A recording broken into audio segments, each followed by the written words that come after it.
D'abord, c'est une nouvelle surprenante et encore une fois, Dieu nous surprend car c'est un appel. C'est un appel de sa part qui vient définitivement s'ajouter aux différents appels que j'ai eus tout au long depuis que j'ai accepté de le servir. Ça remonte quand même à assez longtemps. Et bien sûr, c'est quelque chose qui amène certaines appréhensions parce que c'est un nouveau monde, c'est une nouvelle culture, c'est une nouvelle vie, c'est un nouveau ministère. Mais néanmoins, la grâce de Dieu, car c'est lui qui appelle et c'est lui qui nous rend capables. Bien sûr, je dois me rendre disponible à cette grâce de Dieu. C'est un honneur qui définitivement rejaillit sur toute la communauté anglicane, sur ma famille, et je pense sur l'ensemble de ceux avec qui je travaille à Maurice. La famille a été toujours présente dans mon ministère pour me soutenir, pour m'accompagner et ensuite aussi pour m'aider à comprendre certaines choses par rapport, le fils étant jeune, avec d'autres idées, mon épouse étant une femme avec aussi d'autres appréciations, qui m'ont permis de vivre mon ministère avec une certaine aisance, vu que j'étais là avec mes deux critiques les plus importants de ma vie, maintenant avec la petite enfant qui n'hésite même pas de vous dire des choses, et cela vous ramène à terre. Mais la famille, depuis le début, depuis que mon nom a commencé à circuler, ils m'ont soutenu et ma femme m'a accompagné à Rome pour l'entrevue que j'avais dû avoir avec les membres du board de gouverneurs du centre anglican de Rome, qui a été en lui-même je dirais, stress, parce que c'était quand même quelque chose de fort, de puissant, mais l'apport de ma famille a été, je dirais, très réconfortant.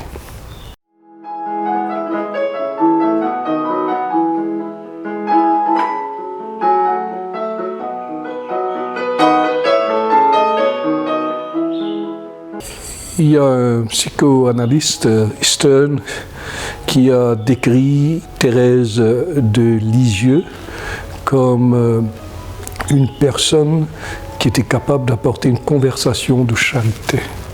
Et à Maurice, c'est ce que j'ai été appelé à vivre tout au long depuis ma naissance, dans cette conversation d'accueil mutuel, de respect mutuel, à l'école, avec nos voisins.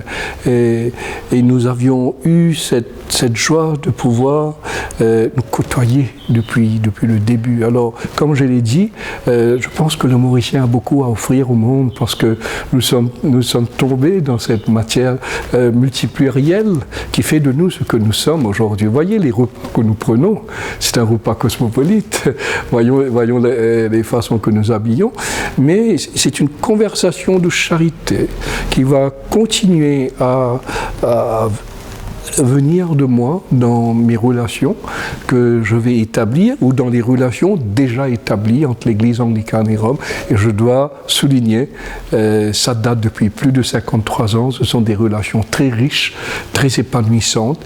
Bien sûr, il faut toujours du renouvellement et je souhaite que par la formation, par ce que je suis venant de mon pays, je pourrais apporter ma petite contribution.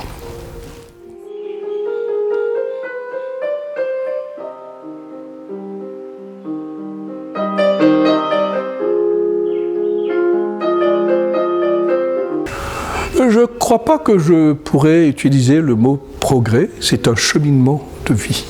C'est un cheminement de vie qui répond de manière concrète à la prière du Christ faite à la veille de sa mort, c'est-à-dire le jeudi saint, que tous soient un comme mon Père et moi sommes un. Et je suis heureux qu'avec Vatican II, ce vent de collaboration entre les églises chrétiennes a commencé à souffler et ça a donné vie à plusieurs types de collaboration. Ici même localement, avec le Roderick's College, qui date depuis 43 ans, nous travaillons ensemble pour le bien-être de l'enfant Rodriguez, mais aussi pour son épanouissement personnel, et surtout dans ce qu'il s'agit de le former, de l'éduquer. Et cette éducation vise aussi à le former pour la vie. Et à Maurice, sur plusieurs sujets, le président cardinal et moi-même, et avant moi mes prédécesseurs, et Monseigneur cardinal Margéo, ont travaillé tous ensemble. Il y a eu la FPTM. Et quand j'ai présenté le mouvement œcuménique à Maurice, lors de mon entrevue avec les membres du bord de gouverneurs du Centre anglican de Rome, ils étaient très impressionnés de voir cette vitalité de relation entre nos deux églises. Même à Rome, il y en a beaucoup de choses qui sont faites, il y a eu beaucoup de documents qui ont été écrits.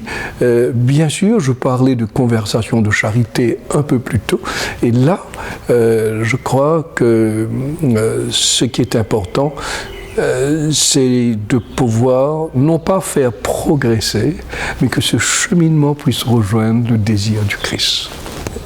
Toute relation, toute collaboration, toute recherche d'une collaboration nous rapproche les uns et les autres.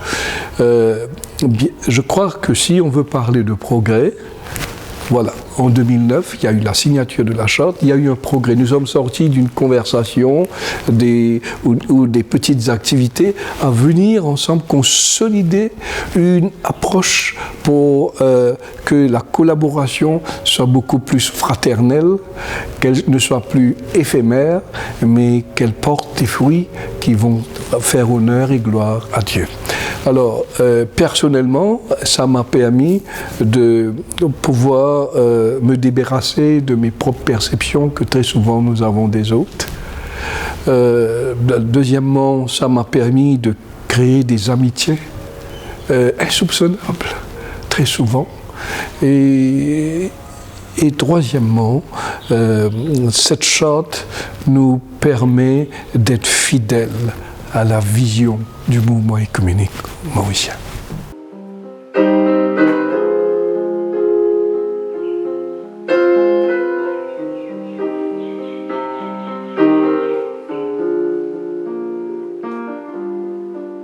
Bien sûr, la jeunesse mauricienne est une jeunesse que je crois est très riche en potentiel.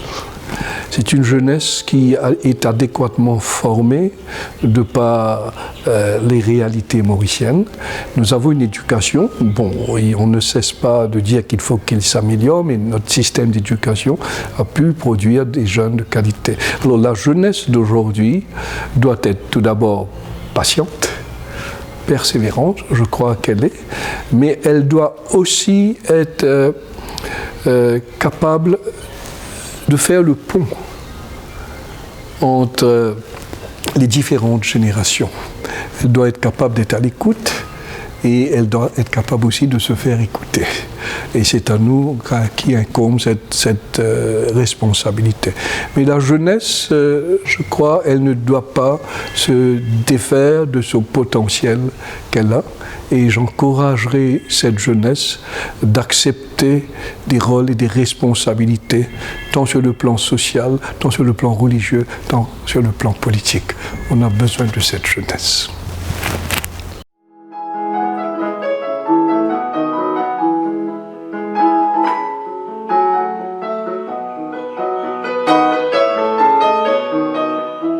Un homme très simple, qui veut que l'évangile du Christ puisse transformer les vies. C'est-à-dire que cet évangile nous rende plus proches des autres et surtout des plus vulnérables.